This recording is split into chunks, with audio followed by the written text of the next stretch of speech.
अस्सलाम वालेकुम। Likhari online magazine में खुश आमदीद। दिल सुल्तान ईशा रहमान किस्त नंबर 7। जनाब सुल्तान की एक छोटी सी कमज़ोरी हमारे हाथ लगी है।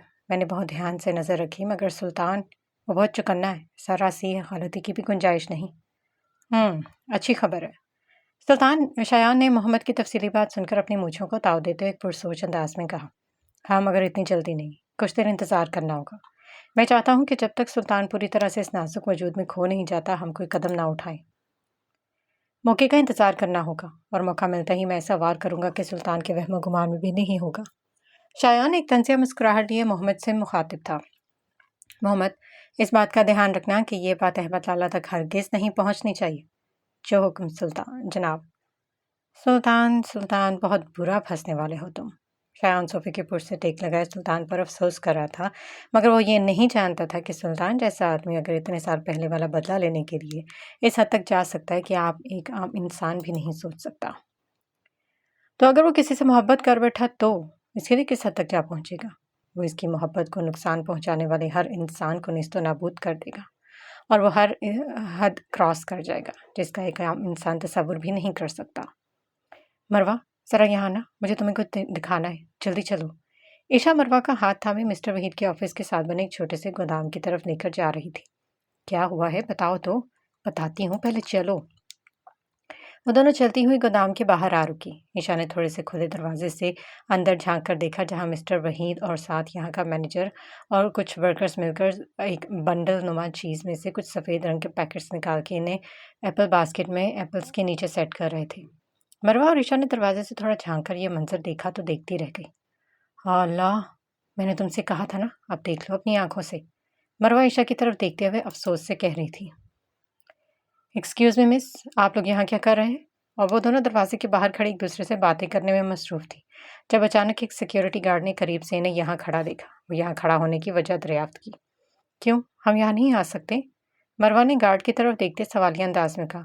नो मैम, यहाँ के ओनर ने सख्ती से मना किया कि इनके अलावा यहाँ कोई भी वर्कर नहीं आना चाहिए। आप लोग प्लीज़ यहाँ से चले जाएं।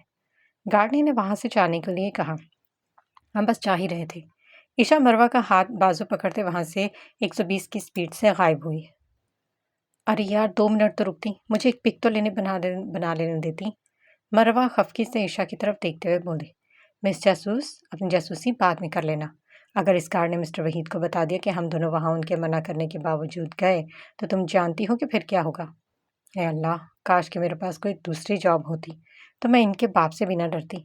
मरवा अपने दोनों हाथ हवा में उठाए आसमान की तरफ देखते हुए बोली, जिस पर ईशा का बेख्तियार कहकहा गूंजा। फिलहाल इस बात को यहीं पर छोड़ते हैं और अपना काम करते हैं। इस बात की जासूसी किसी और दिन कर लेंगे। ईशा मुस्कुराती मरवा को इसके काम की तरफ मुतवज्जो करती बोली, हाँ, छोड़ देने के अलावा हम और कर भी क्या सकते हैं।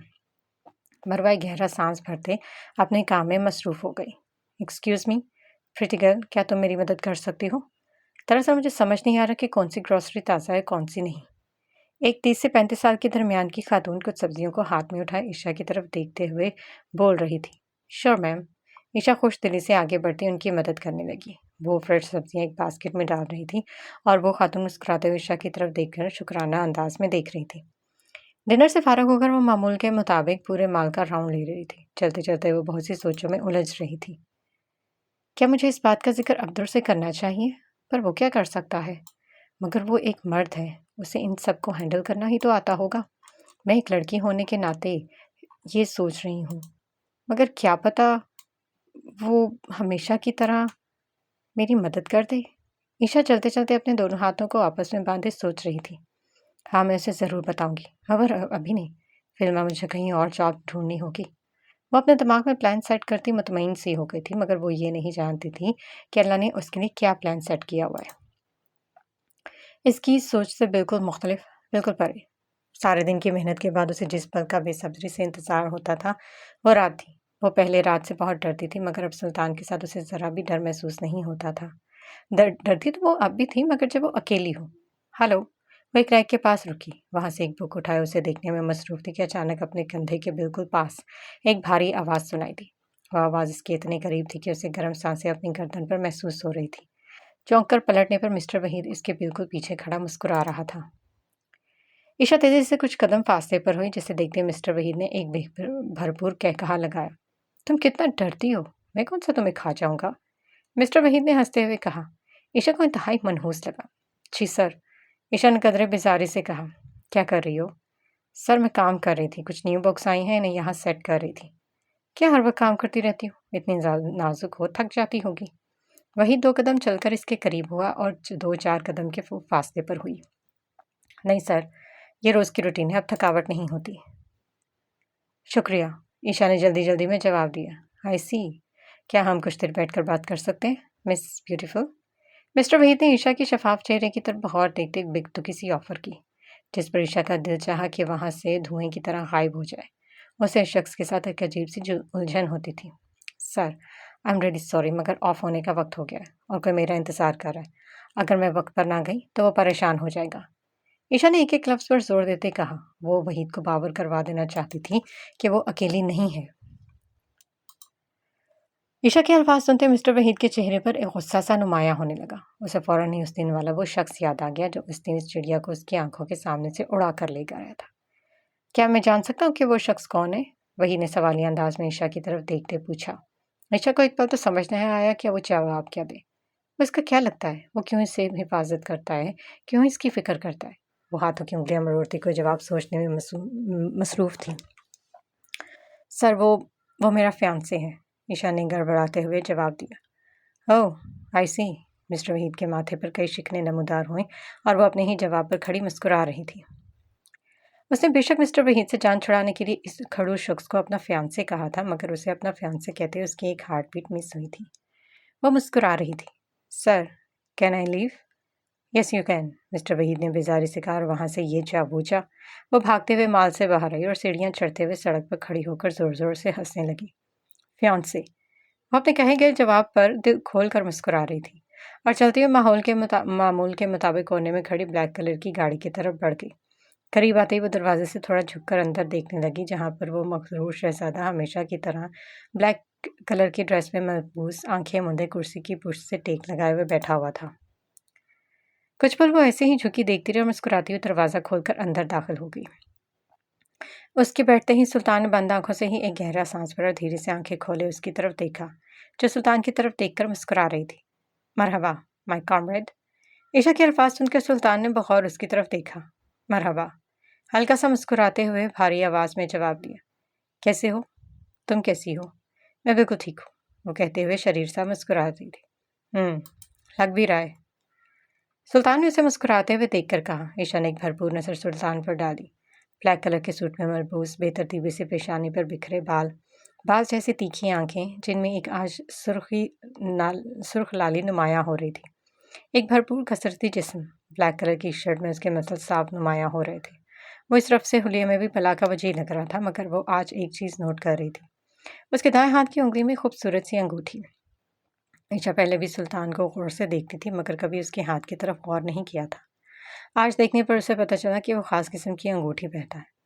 ईशा ने थोड़ा सा गौर किया तो उसकी अंगूठी पर एक छोटा सा ताज बना हुआ था, जिसके बिल्कुल दरमियान में एक ब्लैक कलर का चमकदार पर्ल इस अंगूठी की खूबसूरती में 4 चांद लगा रहा था। वो मुस्कुराते हुए सुल्तान को देख रही थी और गाड़ी में हमेशा की तरह फैली हुई इसकी खूबसूरत खुशबू भी बहुत महसूस और पुरसकून कर रही थी। सुल्तान की तरफ बगौर देखते उसे अपनी कही बात याद आ रही थी। सर, वो मेरा फियांसे है। ये सोचते ही वो मुस्कुराने लगी और अपनी मुस्कुराहट छुपाने के लिए उसने रुख विंडो की जानिब कर लिया, मगर जिसे छुपाने की कोशिश कर रही थी वो बगौर नोट कर रहा था कि वो आज बहुत खुश है। काफ़ी खुश लग रही हो? आखिर सुल्तान ने पूछ ही दिया। हाँ, वो तो हूँ। वजह जान सकता हूँ? सुल्तान की बात सुनते ईशा का एक पल बेख्तियार कहकहा गूंजा। जान तो सकते, मैं बताऊंगी नहीं। वो शरीर से चेहरे के शक्ल बनाए उसे तंग कर रही थी। वो नामी गर्दन हिलाता ड्राइव करने में मसरूफ़ हो गया। पागल लड़की। और दिल ही दिल में सोच रहा था। हमेशा की तरह उसकी ढेर सारी बातें सुनकर अपने घर ड्रॉप करके सुल्तान को एक पुरसकून सा एहसास हो रहा था। वो ना चाहते हुए भी सारा दिन इंतज़ार करता था कि कब वो बातों की पोटली अपनी छोटी छोटी मासूम सी बातें उससे करे और वह सुने और रिलैक्स करे। सुल्तान बेहदहानी में ड्राइव कर रहा था जब अचानक बैक सीट पर एक बैग पड़ा नजर आया। वो गाड़ी अपने फ्लैट के पार्किंग एरिया में पार्क करता बैग हाथ में थामे अपने फ्लैट में पहुंचा। वो देखकर ही पहचान गया था कि ये बैग इसी बातों की पोटली का है। मुस्कुराते हुए वो अपने कमरे में दाखिल हुआ और बैग को साइड टेबल पर रखता फ्रेश होने चल दिया। कुछ देर उधर उधर के काम सर अंजाम देने के बाद वो बेड पर लेटते बार बार इस बैग की तरफ देख रहा था। वो देखना चाहता था कि इस बैग के अंदर क्या है, मगर किसी की चीज़ यूं बगैर इजाज़त चेक करना गलत है। ये सोचते वो करवट बदल दी, मगर फिर उससे रहा न गया और वो बैग बेड पर रखे उसे खोलने लगा। बैग के अंदर कुछ ही चीज़ें थी। एक छोटा पर्स जिसमें क्रेडिट कार्ड और कुछ पैसे, एक मिरर, कुछ रबर बैंड्स और कुछ फ्रेश अप गम्स, और साथ ही एक छोटी सी अंगूठी जो कि हर वक्त ईशा के हाथ में शहादत की उंगली में मौजूद होती थी। वो अंगूठी को हाथ में पकड़े गौर से देख रहा था। उसे याद था जब उस रात सुल्तान ने उसकी जान बचाई थी तब भी अंगूठी उसके हाथ में थी और उस दिन के बाद वो हमेशा ही उसके हाथ में रहती थी। शायद ये रिंग उसके लिए बहुत ज़रूरी थी और ये बहुत नफीस, ये खूबसूरत सफ़ेद रंग की मोती से मुकम्मल होती छोटी सी रिंग थी जो कि सुल्तान के हाथ की सबसे छोटी उंगली में भी फिट नहीं आ रही थी। वो इसका बैग इसी तरह वापस समेट कर एक साइड पर रख चुका था सिवाय उस रिंग के। सुल्तान अब उसे रिंग वापस देने का इरादा नहीं रखता था, सो उसने उसे अपने पास महफूज कर लिया। Isha please, please please, Isha please please please मान जाओ ना। देखो तुम साथ चलोगी तो मुझे बहुत अच्छा लगेगा। प्लीज़ मान जाओ ना अब। मरवा ईशा का हाथ हमें उसे मनाने में लगी थी। मरवा तुम्हें पता है ना कि बस एक ही छुट्टी होती है और मुझे ढेर सारा काम करना है। यार मैंने एक हफ्ते से सफाई नहीं की और बहुत से काम है घर में। प्लीज़ इस दफ़ा रहने दो। मैं अगली दफ़ा ज़रूर तुम्हारे साथ चलूँगी। मुझे पता है एक ही छुट्टी हो रही है, इसलिए तो कह रही हूँ ना। और वैसे भी तुम्हें पार्लर ट्रीटमेंट लेना चाहिए, कम से कम हफ्ते में एक दफ़ा तो। यार ये पार्लर वालर मुझसे नहीं पसंद। मैं कभी नहीं गई। तुम तो इतनी प्यारी हो, तुम्हें जाने की ज़रूरत भी नहीं है। पर मेरे साथ चलो ना प्लीज़। अच्छा चलूँगी, पर एक शर्त पर। ईशा ने बराखिर हार मानते हुए कहा। हाँ बोलो। हम नेक्स्ट वीक चलेंगे। ये सुनते ही मरवा ने बुरा सा मुंह बनाया। अगर तुम चाहती हो मैं तुम्हारे साथ चलूँ तो नेक्स्ट वीक पक्का चलूँगी और जो तुम कहोगी वही ट्रीटमेंट करवाऊँगी। पक्का? मरवा ने उंगली की नोक ईशा की तरफ किए पूछा। हाँ बाबा पक्का। ईशा ने उसकी उंगली में अपनी उंगली फंसाते एक छोटा सा वादा किया। ठीक है। मरवा खुश तो ही, पर इस हफ्ते ना जाने की वजह से ईशा की तरफ देखकर बुरा सा मुंह बनाती अपने काम की तरफ मतवज्जो हुई। ईशा नाम में गर्दन हिलाती मुस्कुराने लगी। मरवा से अब उसकी दोस्ती बहुत अच्छी हो गई थी। आज मौसम काफ़ी खुशगवार था। ड्यूटी के टाइम भी अभी काफ़ी वक्त था। अभी तो ये बहुत टाइम है और मुझे कुछ चीज़ें खरीदनी हैं। मगर मैं अकेले मार्केट जाऊँ? हाँ, अब अकेले ही जाना पड़ेगा। मरवा से कहूँगी तो वो ज़िद करोगी कि पार्लर चलो। हाँ, अब अकेले ही जाऊँगी। वो अपने आप से बड़बड़ाती हुई मार्केट जाने के लिए तैयार होने लगी। ईशा पहले बाज़ार जाती थी, मगर पहले और अब में बहुत ज़्यादा फ़र्क था। पीच कलर की लॉन्ग फ्रॉक में इसका खूबसूरत रंग और भी निखर रहा था। बालों को हमेशा की तरह पोनीटेल में कैद किए वो मोबाइल और बैग हाथ में थामे निकल पड़ी। इस तरह स्ट्रीट पर पैदल चलने का अपना ही मज़ा है। वो चलते हुए लोगों की भीड़ देखती दिल ही दिल में सोच रही थी। ये सोचते ही उसे वो रात याद आ गई जब वो सुल्तान के साथ पैदल चलकर घर आई थी। याद करते ईशा के चेहरे पर मुस्कुराहट दौड़ गई। थोड़ा खड़ूस है, लेकिन अच्छा है। वो सोचती हुई चलती एक छोटे से माल के अंदर दाखिल हो गई। माल में ज़रूरत की हर चीज़ मौजूद थी। खाने की अशिया से लेकर पहनने का सारा सामान भी मौजूद था। ईशा पहले पहल तो थोड़ा कंफ्यूज हुई कि क्या खरीदे। उसे चीज़ें खरीदने को कुछ ज़्यादा हुनर तो नहीं था, पर फिर भी अपनी ज़रूरत की अशिया खरीदते वक्त उसकी नज़र एक ब्लैक कलर की घड़ी पर पड़ी। वो घड़ी बहुत खूबसूरत थी, जो उसे पहली ही नज़र में पसंद आ गई थी। ब्लैक कलर की वो घड़ी जिस पर ब्लैक कलर की खूबसूरत पर्ल एक गोल दायरे की शक्ल में जुड़े हुए थे, और देखते ही ईशा को उस खड़ूस के लिए पसंद आई। पता नहीं उसे पसंद आएगी भी या नहीं।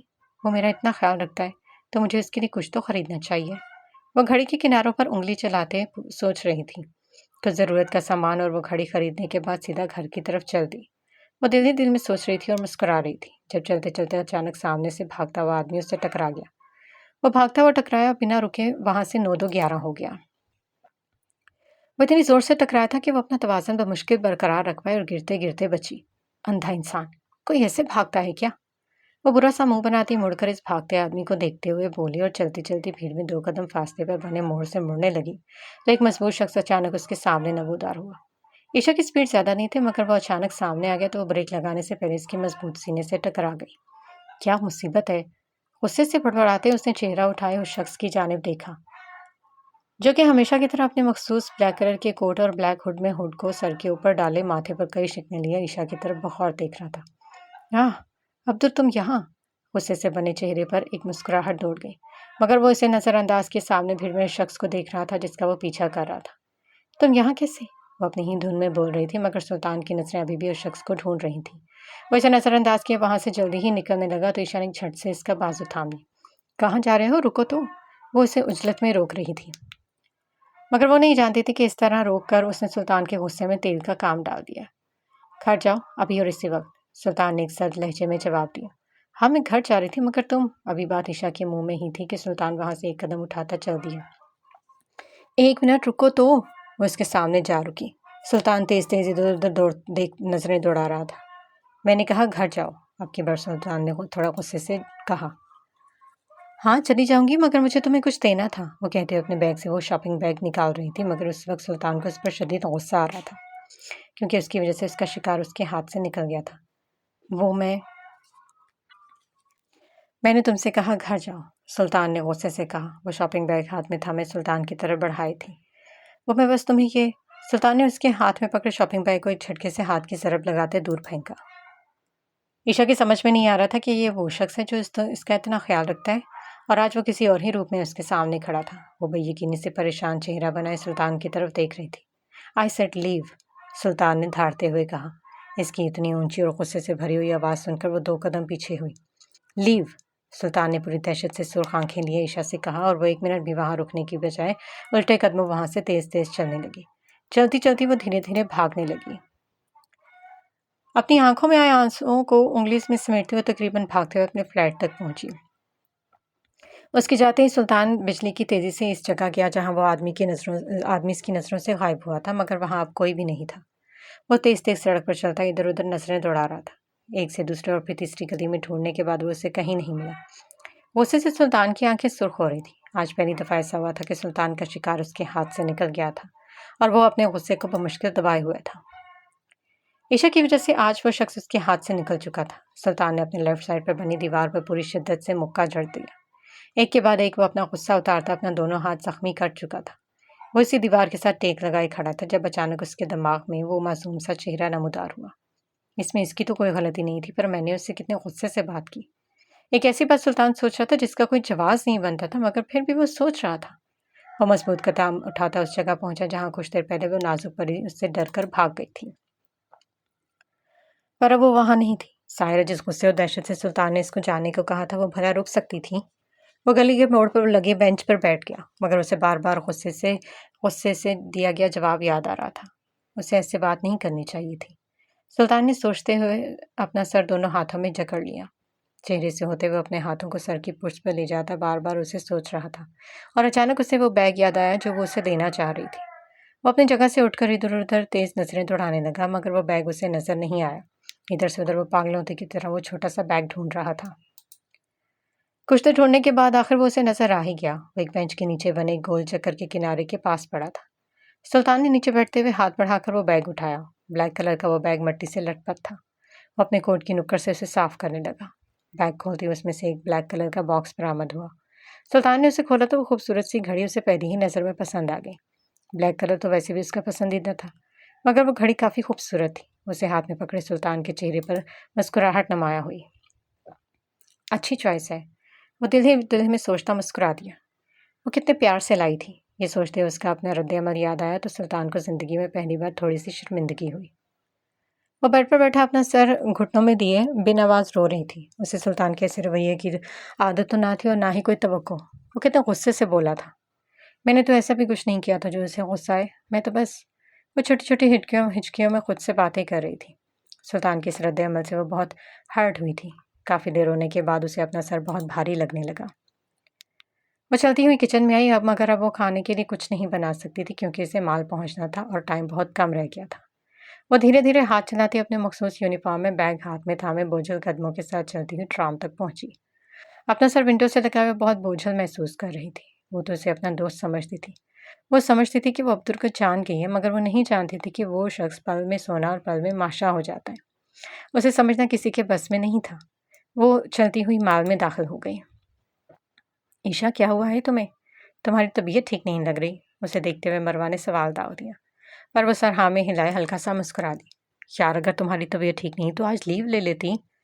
नहीं, मैं बिल्कुल ठीक हूँ, बस ज़रा सा सर दर्द है और कुछ नहीं। वो बात को टाल गई, मगर इसकी रोई हुई आंखें मरवा से छुप न सकी। वो मामूल के मुताबिक अपना काम कर रही थी, मगर सुल्तान का वो रूड रवैया बार बार उसके जहन में नमूदार हो रहा था।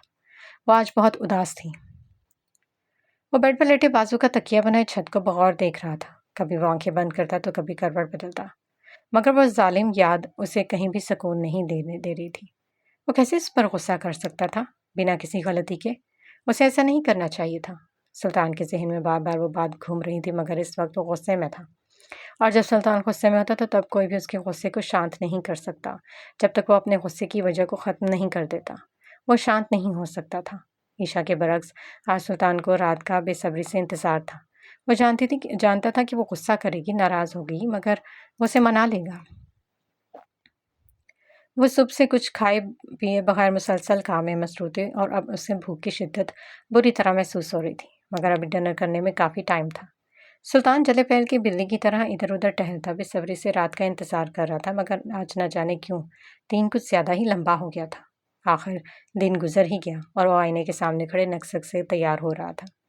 ब्लैक कलर की शर्ट और ब्लैक पैंट पहने, अटैच्ड हुक्स जो कि शर्ट के सामने से होती हुई बैक साइड तक थीं, इसके लुक को मज़ीद खूबसूरत बना रही थी। वो मोबाइल कीज़ थामता चेहरे पर एक मुस्कुराहट लिए चल दिया। ईशा, तुम काफ़ी थकी हुई लग रही हो, क्या हुआ? तुम्हें बुखार है क्या? मरवा ईशा के दोनों हाथ थामे बहुत अपनाइत से पूछ रही थी। नहीं, मैं ठीक हूँ, बस थक गई हूँ, रेस्ट करूँगी अब कल का सारा दिन। अपना बहुत ख्याल रखना और अच्छे से रेस्ट करना। अगर मेरी ज़रूरत है तो मुझे कॉल कर लेना। मरवा इसके हमरा माल से निकलती उसे हदायत दे रही थी। ठीक है। आज वो मरवा की बहुत बात का बहुत मुख्तसर जवाब दे रही थी। मरवा से एक अलविदाई हाथ मिलाती हुई बिना कोट की सर्दी से बर्फ़ होते हाथों के साथ सड़क की तरफ चल रही थी। सुल्तान मामूल के मुताबिक उसी जगह पर खड़ा उसका इंतज़ार कर रहा था, मगर आज वो इसके साथ नहीं जाना चाहती थी। वो सुल्तान की गाड़ी से कुछ फासले पर बिना इसे देखे पास से गुजर गई। उसे जाते देखकर सुल्तान के चेहरे पर मुस्कुराहट दौड़ी। वो जानता था कि अब वो ऐसे ही करेगी। वो धीरे से गाड़ी स्टार्ट करता उसके पीछे पीछे स्लो स्पीड में चलाने लगा, मगर वो बिना नोट किए दोनों हाथों को मजबूती से आपस में बांधे सड़क पर चल रही थी। जब थोड़ा चलने के बाद बिना नोट किए चलती रही तो सुल्तान ने गाड़ी को एक साइड पर पार्क करते उसकी तरफ कदम बढ़ा दिए। चलते चलते उसे अपने अकब में किसी के भारी कदमों की आवाज़ सुनाई दी। वो जानती थी कि वो साथ चलने वाला कौन है, मगर वो बिना देखे चल रही थी। तुम्हें सर्दी नहीं लगती? सुल्तान ने उसके करीब होते धीरे से कहा। ईशा ने एक तीखी नज़र सुल्तान की तरफ उठाई और अगले ही पल उसे सामने देखे चलने लगी। सर्दी काफ़ी ज़्यादा है, तुम्हें जितना गुस्सा करना है कार में बैठ कर लेना। अब चलो। सुल्तान उसके बराबर चलता हुआ बोले जा रहा था। मुझे नहीं जाना तुम्हारे साथ, तुम जाओ यहाँ से। वह मासूम से गुस्से में कहती सुल्तान के दिल में एक क्लिक कर गई। वो धीरे से मुस्कुरा रहा था। मतलब अब तुम्हारा आज भी पैदल जाने का इरादा है? तुम्हें मेरे साथ आने की ज़रूरत नहीं है, मैं खुद चली जाऊंगी। ईशा एक पल को रुक कर कहती दोबारा चलने लगी। क्या तुम देख नहीं रही यहाँ सर्दी बहुत है और तुम ऐसे ही चल के घर तक जाओगी? ऐसे ही जाऊंगी, तुम जाओ। ईशा ने गुस्से से अपना चेहरा दूसरी तरफ कर लिया।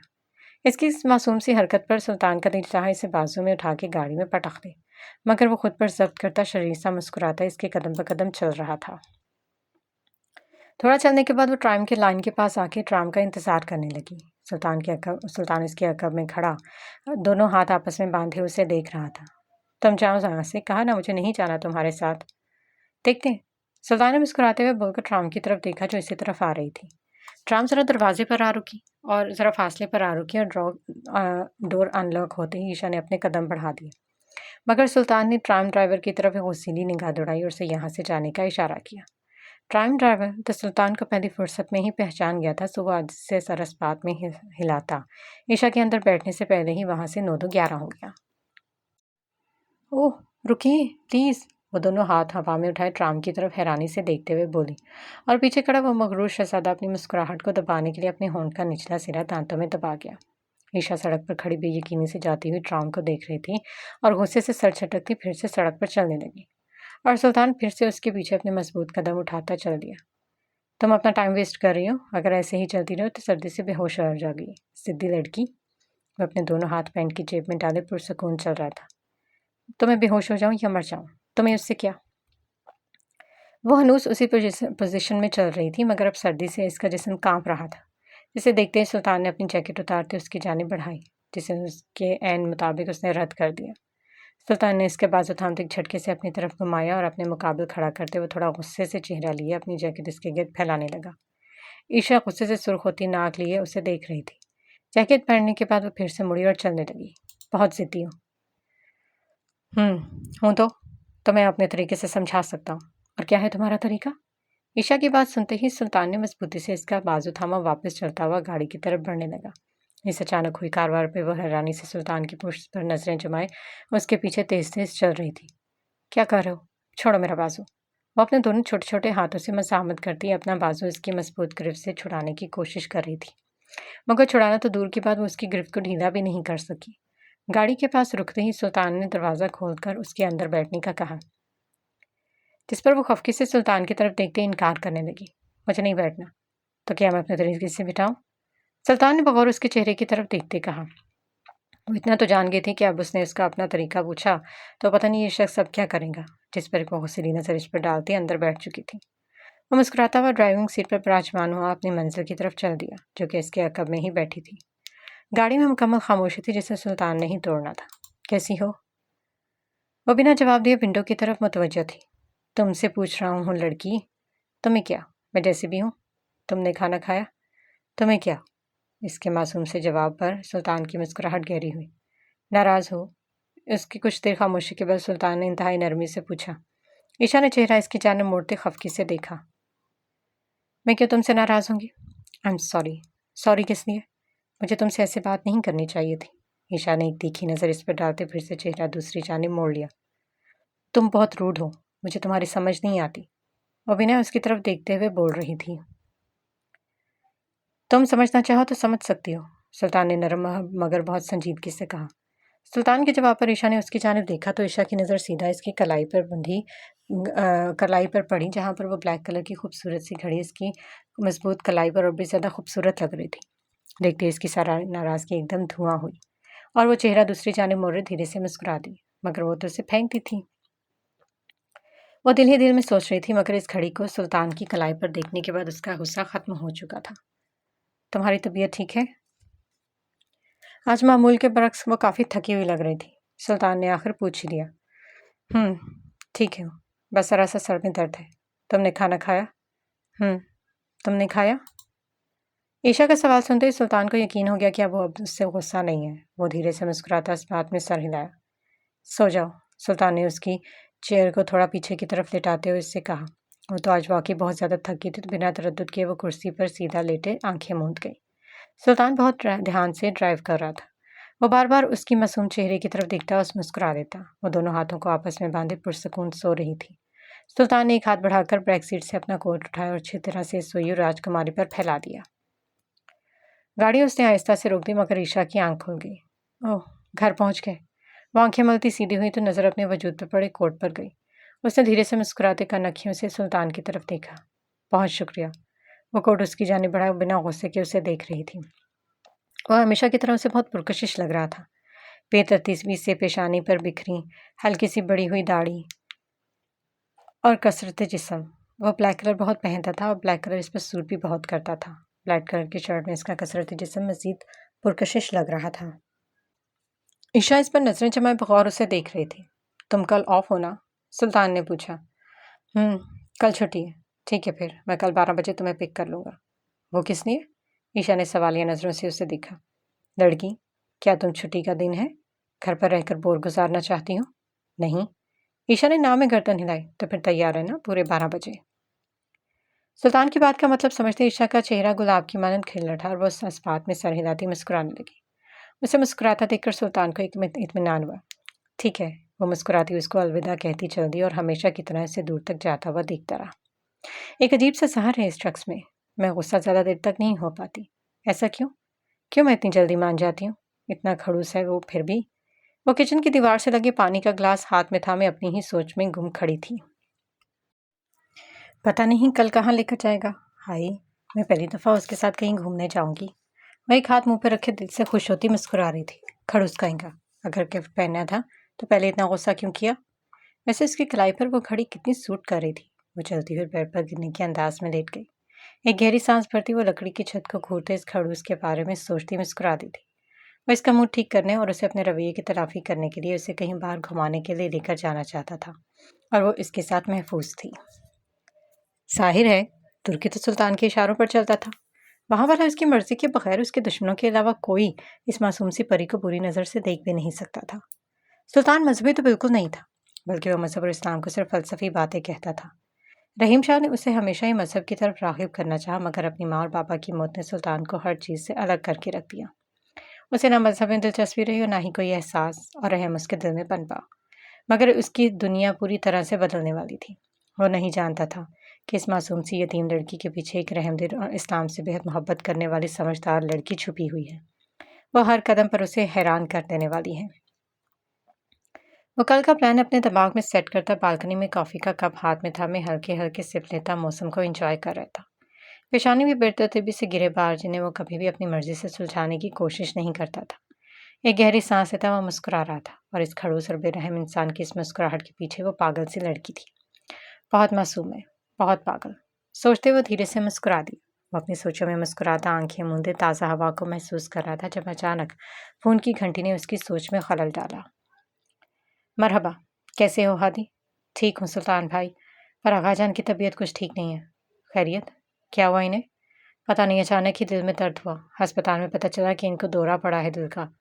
सुल्तान के माथे पर शिकने उभरी। अब कैसे हैं वो? अब काफ़ी बेहतर हैं, तुम्हें बहुत याद कर रहे हैं। आ रहा हूँ मैं। फ़ोन रखते ही सुल्तान शाह महल की तरफ निकल पड़ा। उसकी ज़िंदगी में एक रहीम शाह ही था जिसे सुल्तान अपनी फैमिली मानता था। रहीम शाह ने हमेशा एक बाप की तरह उसे पाला और उसकी तकलीफ सुल्तान को बहुत तकलीफ दे रही थी। मरहबा आगा जान। सुल्तान ने बेड पर शाह के करीब बैठते आदाब से सलाम किया। मरहबा मेरे शेर, मैं कब से तुम्हारा इंतज़ार कर रहा हूँ, रहीम शाह ने उठते हुए कहा। लेटे रहिए आप, रेस्ट करें आगा जान। सुल्तान, बेटा मेरा वक्त बहुत करीब आ रहा है। मैं चाहता हूँ कि तुम अब मेरी जगह लो, कारोबार को संभालो। शाह काफ़ी नकाहत से बोल रहे थे, बस एक यही तो सुल्तान नहीं सुनना चाहता था। एक जगह टिककर बैठकर काम करना उसे सख्त जहर लगता था और हमेशा ही आगाजान से इस बात के लिए जान छुड़ाता था। और हादी और आइगर मिलकर रहीम शाह का कारोबार संभालते थे और सुल्तान बस आज़ाद रहना चाहता था। ऐसे ना कहीं आगाजान, अभी तो आपने बहुत कुछ देखना है। रहीम शाह भले ही अब उम्र रसीदा हो गया है, मगर एक शेर जितना बूढ़ा हो जाए वो इतना ही खतरनाक होता है। आप क्यों फिक्र करते हैं, हम सब हैं ना आपके साथ। सुल्तान रहीम शाह के हाथ को थामे अपनी तबीयत के बरक्स बहुत नरमी से बात कर रहा था। मैं जानता हूँ सुल्तान, तुम्हें बिजनेस से चिढ़ है, मगर तुम ये सब बहुत अच्छे से संभाल सकते हो। मैंने आपसे कहा ना आगा जाना, फिक्र ना करें। आपको किसी बात के लिए भी परेशान होने की ज़रूरत नहीं है, आप बस आराम करें। मरहबा सुल्तान भाई, कैसे हैं आप? मैं ठीक हूँ, तुम कैसी हो आइगल? आइगल बिल्कुल फिट। आइगल मुस्कुराते हुए चाय के लवाजमात से भरी ट्रे तुर्कशी ज़बान में अहवाल दरियाफ्त कर रही थी। सुल्तान भाई, आपको पता है आगा जान आपको ही याद करते हैं हर वक्त। आप वापस क्यों नहीं जा जाते? सब आपको बहुत मिस करते हैं। आइगल, तुम जानती हो मैं अपने काम के मामले में बहुत संजीदा हूँ। जब तक वहाँ मौजूद रहा कीदड़ की मौत को भींस न चढ़ा दो, मेरा काम खत्म नहीं होता। इसमें तो कोई शक नहीं। आपसे कौन बच सकता है भला? आइगल थोड़ी के नीचे हाथ रखे मुस्कुराती हुई सुल्तान की तारीफ कर रही थी। बेशक मेरे शेर से कोई जालिम बच नहीं सकता। रहीम शाह ने आंखों में चमक लिए सुल्तान को देखा। हादी कहाँ है? नजर नहीं आ रहा। बेटा हादी एक काम के सिलसिले में सिसली गया है, सुबह तक आ जाएगा। सुल्तान इस बात में सर हिलाता रहीम शाह और आइगुल से बातें करने लगा। कुछ देर रहीम शाह के पास बैठे रहने के बाद वो इजाज़त तलब कर अपने कमरे की तरफ चल दिया। रहीम शाह ने उसे बिजनेस संभालने का बहुत दफ़ा कहा था और आज भी इस मकसद के लिए सुल्तान को बुलवाया था, मगर हमेशा की तरह सुल्तान इस दफ़ा भी टाल गया था। वो अपनी शर्ट के कफ खोलता, पानी के छींटे मुंह पर मारता कुछ ताज़ा दम हुआ। बेड पर गिरते ही एक जालिम याद उसकी आंखों के सामने लहरा गई, जिसको वो जितना झटकने की कोशिश करता वो इतनी ज़िद्दी होकर इसकी आंखों में समा जाती थी। आखिर सुल्तान को थक हार कर मानते अपने आप को इस याद के सुपुर्द कर देना पड़ता। क्या पहनूं? ये तो नहीं। नहीं नहीं, ये तो बिल्कुल नहीं। ये मैंने कब खरीदा था? वो बेड पर काफ़ी सारे कपड़े फैलाए, ये देखने में मसरूफ़ डिसाइड करने में नाकाम हो रही थी कि क्या वो पहन कर जाए। कुछ में से नुक्स निकालती और कुछ को देखकर हैरान हो रही थी कि ये उसने कब खरीदे। काफ़ी देर सर खपाने के बाद आखिर उसे एक ड्रेस मिला जिस पर इसका चेहरा खुल उठा। अपने दिमाग में कुछ सोचती वो शरीर सा मुस्कुरा दी। ब्लैक कलर की लॉन्ग फ्रॉक, जिसके ऊपर एक छोटा सा ब्लैक कलर का स्वेटर था। देखने में काफ़ी नफीस और सादा ड्रेस उसे बहुत भाया। वो आईने के सामने खड़े नक्सक से तैयार हो रहा था, मगर मामूल के मुताबिक ब्लैक कलर की ही ड्रेस में मलबूस था। न जाने ये शख्स ब्लैक कलर पहन कर क्यों नहीं थकता और एक ही कलर पहन कर बोर भी नहीं होता था। वो कफ के स्टड लगाता अपने आप को बगौर देख रहा था। गुस्सा तो उसके चेहरे की खूबसूरती था, जो हर वक्त इस वजह चेहरे पर पूरी शान के साथ विराजमान रहता था। वो खूबसूरत ब्लैक घड़ी पहनते धीरे से मुस्कुरा दिया। ये मैं कोई ख्वाब तो नहीं देख रहा? The sultan, mister angry bird आज मुस्कुरा रहा है। हाथी चलता हुआ उसके बिल्कुल पीछे आ खड़ा बेयकीनी से पूछ रहा था, जिसके पर इसके चेहरे पर फैली हल्की सी मुस्कुराहट फिर से वही गुस्सा पूरी शान से फैल गया। मरहबा, तुम कब आए? सुल्तान ने हादी के गले लगते पूछा। बस अभी आया। आईगुल ने बताया कि तुम आए हुए हो तो मिलने चला आया। कैसे हो भाई? कोई खबर ही नहीं आजकल। बस थोड़ा मसरूफ हूँ, तुम तो जानते हो। सुल्तान ने कदर संजीदगी से कहा। कहाँ की तैयारी सुबह सुबह? सुल्तान ने उसे तैयार खड़े देखकर पूछा। वापस? क्या यार, इतनी जल्दी? मैंने सोचा था भाई भाई कुछ दिन मज़े करेंगे, पर तुम सर से सिंह की तरह गायब हो जाते हो। हादी, बड़े हो जाओ, अब मज़े करने के दिन जा चुके। हाँ हाँ पता है, अब तुम भी आगाजान बन जाओ। वो मसनूई नाराज़गी से कहता मुंह बना गया। आईगुल है ना तुम्हें कंपनी देने के लिए, मज़े करो। हाँ, वो भूखी शेरनी यार, वो तो मेरी वाट लगा देती है, और ऊपर से इसकी नाराज़गी खत्म नहीं होती। छोटी छोटी बात पर नाराज़ हो जाती है, चुड़ैल कहीं की। हादी शरीर सा मुंह बनाते हुए हंसते हुए बोला। हाँ ये तो है। तुम्हें क्या पता लड़कियों के कितने नखरे होते हैं यार। सबसे ज़्यादा नखरे वो तब करती हैं जब वो नाराज़ हो। सुल्तान चेहरा दूसरी तरफ मोड़े धीरे से मुस्कुरा दिया। आम हालात में हादी अगर ये सब बातें कहता तो यकीनन इग्नोर करता, पर अब इसकी ज़िंदगी में भी एक ऐसी सिनफ़ नाजुक आ चुकी थी जो इससे नाराज़ भी होती थी और सुल्तान उसे मनाता भी था। यार, इतनी जल्दी तो मत जा हादी, मुझे कुछ ज़रूरी काम से जाना है। अगर ज़रूरी ना होता तो ज़रूर रुक जाता। इस नाराज़ परी को मनाने से ज़्यादा ज़रूरी काम भला सुल्तान के लिए हो सकता था। हादी के कंधे पर हाथ रखते वो शाह की अयादत के लिए उसके कमरे में चला गया। जा रहे हो? जी आगाजान, अब इजाज़त दें। वो सर झुकाए खड़ा अब इजाज़त तलब कर रहा था, जिसको एक आँख भरते रहीम शाह ने सर पर हाथ रखते मान लिया। वो जानते थे शाह सुल्तान जिस चीज़ का इरादा करता है उसे किसी चीज़ से रोक नहीं सकता। जल्द मिलते हैं आगाजान। सुल्तान, अगली दफ़ा आओ तो कोई फ़ैसला ज़रूर कर लेना। रहीम शाह की बात सुनते सुल्तान ने गहरी सांस खारिज की। वो जानता था कि रहीम शाह ज़िद्दी है, मगर सुल्तान वो ज़िद में सबका बाप था। हादी और आईगुल को अलविदा कहता वो गाड़ी की तरफ बढ़ता थोड़ा खुश था, और वो खुशी बहुत मासूम थी। उफ, ये बटन क्यों नहीं बंद हो रहा? कितना ज़िद्दी है। वो अपने कफ के बटन को पिछले 5 मिनट से बंद करने की कोशिश करती बड़बड़ा रही थी। ब्लैक रंग की लॉन्ग फ्रॉक और ब्लैक ही कलर का स्वेटर पहने, बालों को मामूल के मुताबिक पोनीटेल में कैद किए वो तैयार हो रही थी। उसने कहा था पूरे 12 बजे, अभी तो 5 मिनट पड़े। वो घड़ी की तरफ देखते हुए बोली। कुछ देर बेचैनी से इंतजार करने के बाद आखिर 12 बज ही गए। वह मुस्कुराती हुई फ्लैट से बाहर निकली। चाल से बाहर आकर उसने चारों तरफ नजरें घुमाई, मगर वहाँ सुल्तान का नामो निशान नहीं था। थोड़ा चलते हुए मोड़ की तरफ आई, जहाँ नुक्कड़ पर उसकी नज़र पड़ती एक मासूम सी मुस्कुराहट इसके चेहरे पर दौड़ गई।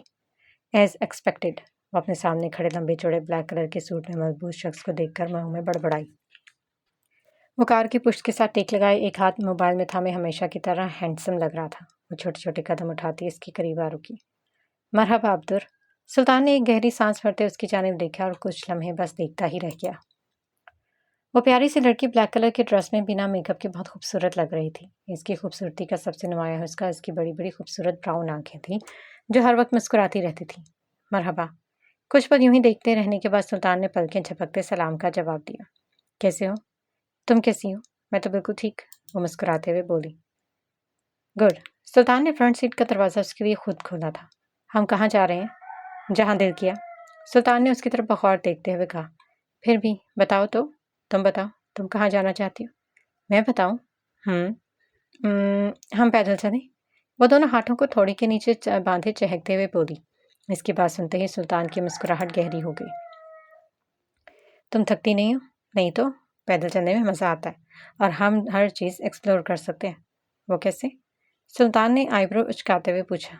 वैसे कि जब हम पैदल चलते हैं तो हर चीज़ को करीब से देख पाते हैं। छोटी छोटी चीज़ें और उनकी खूबसूरती को हम यहाँ कार में बैठे तो नहीं महसूस कर सकते ना।